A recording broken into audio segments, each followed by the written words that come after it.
News now, আমরা জানি কোনটা খবর। মৎস্যজীবী সমবায়ের হাতে সরকারি জলাশয়, মৎস্যজীবী সমবায় এবং পরিবারকে সহায়তা প্রদানের মূল দাবি নিয়ে রাজপালের কাছে ডেপুটেশন প্রদান করল ত্রিপুরা মৎস্যজীবী ইউনিয়ন।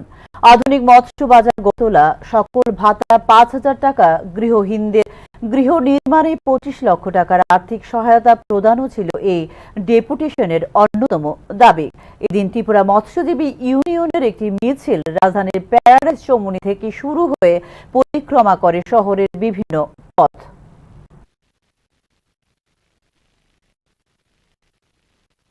শুকনো মাছের দোকানে সপ্তাহে একদিন বন্ধ রাখা, সরঞ্জামের ব্যবস্থা করতে হবে।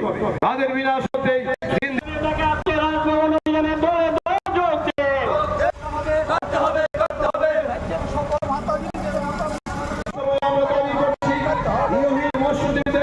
পরিবারকে টাকা নিয়ে গৃহ নির্মাণ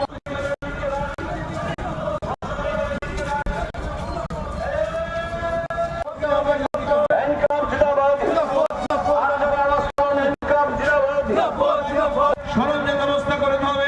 তাদের বিনা সত্ত্বে ঋণ দিতে হবে।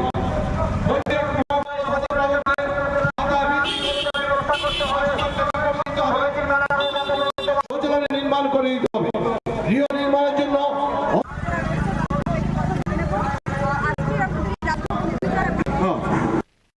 এইগুলি আজকে বামফ্রন্ট সরকার থাকার সময় যেগুলি ছিল এগুলি অভিযোগ হয়ে গেছে।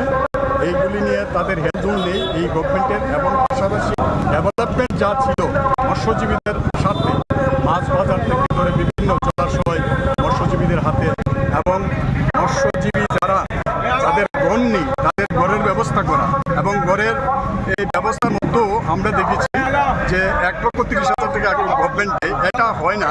তার জন্য আমরা এবার ডিমান্ড করেছি যে প্রায় 5 লক্ষ টাকা করতে হবে। এরকম দাবি সনদ নিয়ে আমরা আজকে